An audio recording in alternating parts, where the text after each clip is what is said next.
اب دیکھیں صدر عارف الوی جو ہیں وہ صدر کے عہدے تک پہنچنے کے لیے ان کے ساتھ ایسا کچھ نہیں ہوا جو کچھ جسٹس قاضی فائز عیسیٰ کے ساتھ ہوا ہے. اور اگر صدر عارف الوی کے ساتھ ایسا ہوا ہوتا تو وہ یقیناً جب وہ اپنے عہدے کا حلف اٹھا رہے تھے تو اس وقت وہ بھی اپنی بیگم کو ساتھ ضرور کھڑا کر لیتے اور میرے خیال میں کسی کو اعتراض نہ ہوتا. مگر یہ ایسے جج ہیں جو ملک کے چیف جسٹس بننے جا رہے ہیں کہ جنہوں نے دنیا کی عدالتی تاریخ میں ایک نام کمایا ہے.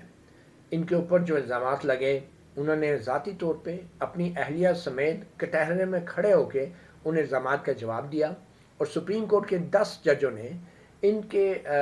کیس کے اندر پہلے صدر کے ریفرنس کو مکمل طور پہ مسترد کیا. اس کے بعد جو 7 ججوں نے مزید تحقیقات کی بات کی تھی اس کو بھی سپریم کورٹ کے پھر 6-4 کی اکثریت سے ججوں نے مسترد کر دیا. اور انہوں نے اپنی قانونی جنگ نہ صرف یہ کہ خود لڑی بلکہ سرینا عیسیٰ جو ان کی اہلیہ ہیں یہ بھی ان کے شانہ بشانہ کٹہرے میں کھڑی رہیں.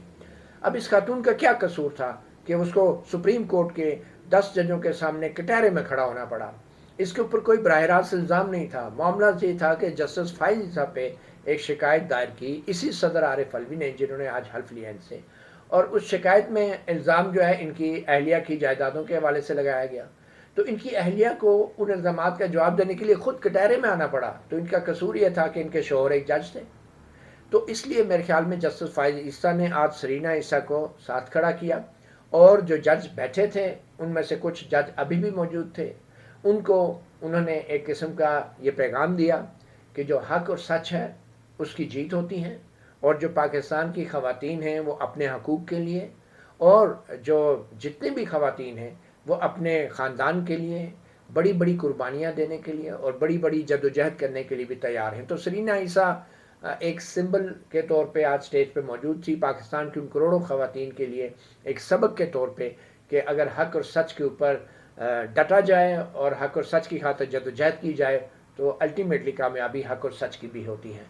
تو میرے خیال میں کوئی قانون یا آئین یہ نہیں آپ کو کہتا کہ آپ جب اللہ کے سامنے حلف اٹھا رہے ہیں کسی چیز کا تو آپ کے ساتھ صدر کھڑا ہو سکتا ہے یا وزیر اعظم نہیں، وزیر اعظم بیٹھا ہو سکتا ہے، صدر کھڑا ہو سکتا ہے، بیگم آپ کے ساتھ نہیں کھڑی ہو سکتی. اور بھائی پیچھے آپ دیکھیں تو قاضی صاحب کے پیچھے جو ہے کوئی فوجی ملٹری سیکٹری کھڑا ہے، کوئی اے ڈی سی کھڑا ہے، تصویر میں کھڑے ہیں. تو کسی کے ساتھ کھڑے ہو جانے سے کیا فرق پڑتا ہے؟ مسئلہ صرف یہ ہے کہ سرینا عیسیٰ کی موجودگی نے ان سازشی عناصر کو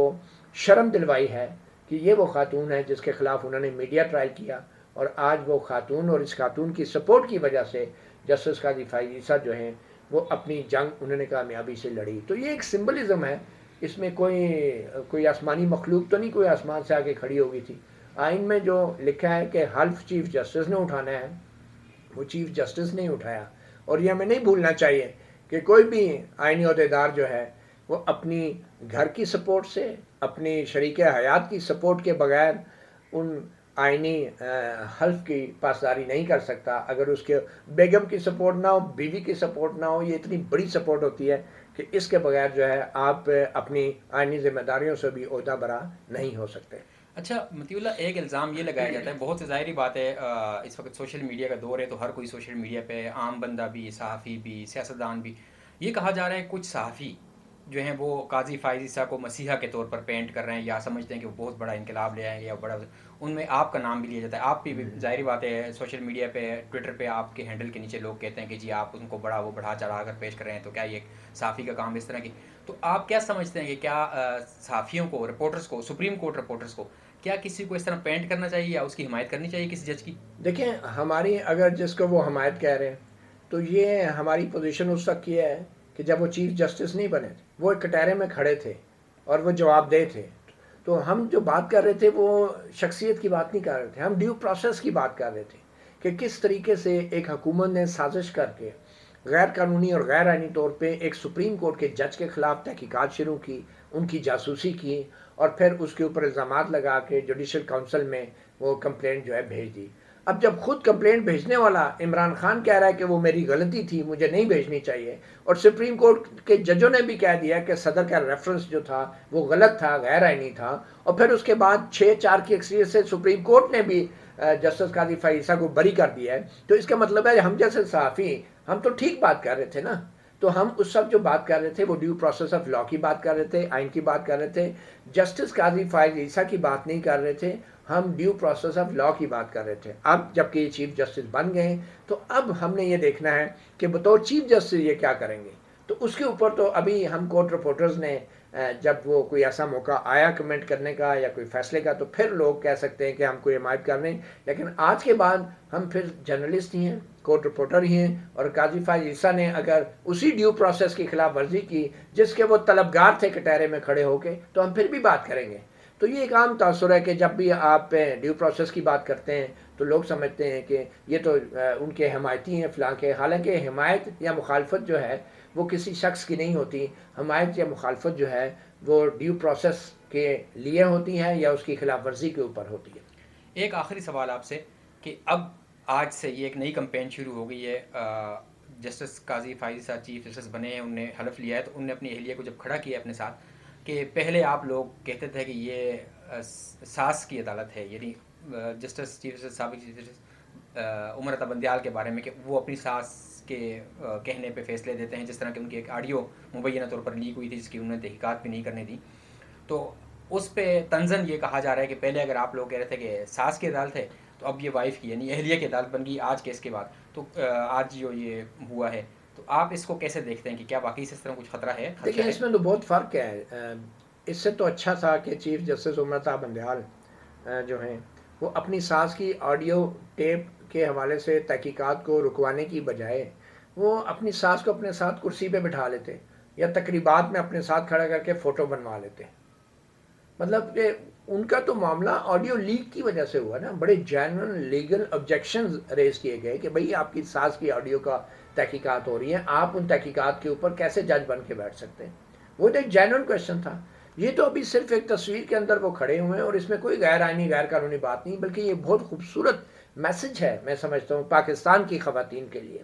یہ بہت خوبصورت میسج ہے اور یہ بہت خوبصورت خراج تحسین ہے اس خاتون کے لیے کہ جس نے اپنے شوہر کے ساتھ ڈٹ کر مقابلہ کیا, اس کے اپنے شوہر کے ساتھی ججوں کے سامنے پیش ہو کر, اور وہ مقدمہ جیتا. یہ ایک نئی تاریخ رقم کی اس خاتون نے. تو میرے خیال میں یہ سرینا عیسیٰ کو بھی ایک خراج عقیدت ہے, خراج تحسین ہے ان کی جو کنٹریبیوشنز ہیں, اور یہ پاکستان کی جو ہے ڈٹ جانے والی اور جدوجہد کرنے والی خواتین کو بھی ایک بہت بڑا خراج تحسین ہے. تو یہ کہنا کہ یہ ایک اب اہلیہ کی عدالت ہے اس کا تو کوئی موازنہ نہیں کیا جا سکتا. یہ تو اب آنے والا وقت بتائے گا کہ کوئی اگر آڈیو لیک آتی ہے ایسی تو پھر آپ کہہ سکتے ہیں. لیکن ایک تصویر میں ساتھ کھڑے ہو کے تو ظاہری بات ہے جو لوگ میڈیا ٹرائل کرتے رہے ہیں سرینا عیسیٰ کا صرف اس لیے کہ وہ خاتون ہے اور ایک جج کی بیوی ہے, ان لوگوں کو تو آبویسلی اب شرم آ رہی ہوگی. سرینا عیسیٰ سٹیج پہ تھی اور جن ججوں کے سامنے وہ گڑ گڑاتی رہی ہیں اپنی معصومیت کے حوالے سے, وہ جج نیچے بیٹھے دیکھ رہے تھے اور ان کو شاید احساس ضرور ہوا ہوگا کہ ان سے زندگی کی بہت بڑی غلطی ہوئی اپنے ساتھی جج اور اس کی اہلیہ کو یوں کٹہرے میں کھڑا کر کے. ایک مختصراً آخری یہ بتائیے کہ اب بھی کچھ لوگ کہہ رہے ہیں کہ انہوں نے رسیدیں نہیں دیں, یعنی ان کے اہلیہ نے یا قاضی فائز نے, تو آپ اس کیس کو 2-3-4 جملوں میں کیسے کنکلوڈ کریں گے کہ کیا انہوں نے رسیدیں دی تھیں یا نہیں دی؟ دیکھیں رسیدیں دینے کا جو معاملہ ہے وہ اگر متعلقہ جو ادارے ہیں, اور یہی سپریم کورٹ نے بھی فیصلہ دیا ہے کہ جو ایف بی آر ہے اگر وہ یہ کارروائی شروع کرتا تو وہ سرینا عیسیٰ سے براہ راست کر سکتا تھا. مگر آپ نے اس قانونی راستے کو اپنانے کی بجائے جب ایک پورے خاندان کا اس کا میڈیا ٹرائل کر دیا, سپریم کورٹ کا میڈیا ٹرائل کر دیا, سپریم کورٹ کے ایک جج کا میڈیا ٹرائل کر دیا, تو اس کے بعد کہ ابھی تک رسیدیں نہیں دی, آپ نے بیڑا غرق کر دیا ہماری عدلیہ کا, اس جج کی عزت کا, اس کے اہل خانہ کا, اور پھر کہ نہیں چلیں جو بھی ہو گیا بھول جائیں اب رسیدیں دے دیں. ایسے نہیں ہوتا. باہر کے ممالک میں انٹرنیشنلی بھی جب کسی ملزم کا مس ٹرائل ہو جائے تو پھر یہ نہیں کہا جاتا کہ اچھا وہ جرم تو ہے, مس ٹرائل ہو جائے تو وہ ملزم کو چھوڑ دیا جاتا ہے. تو یہ اس بات کا تعین کرنا کہ ان کی رسیدیں تھیں یا نہیں تھیں, یہ کام جن اداروں کا تھا انہوں نے نہیں کیا, اور وہ کام کرنے کی بجائے جو کچھ اس کے بعد میڈیا ٹرائل کی شکل میں سپریم کورٹ کے جج کے ساتھ ہوا, پوری سپریم کورٹ کے ساتھ ہوا, عدالتی نظام کے ساتھ ہوا, اس کے بعد بھی جو لوگ کہتے ہیں رسیدیں نہیں دی, میرے خیال میں ان کو تو پھر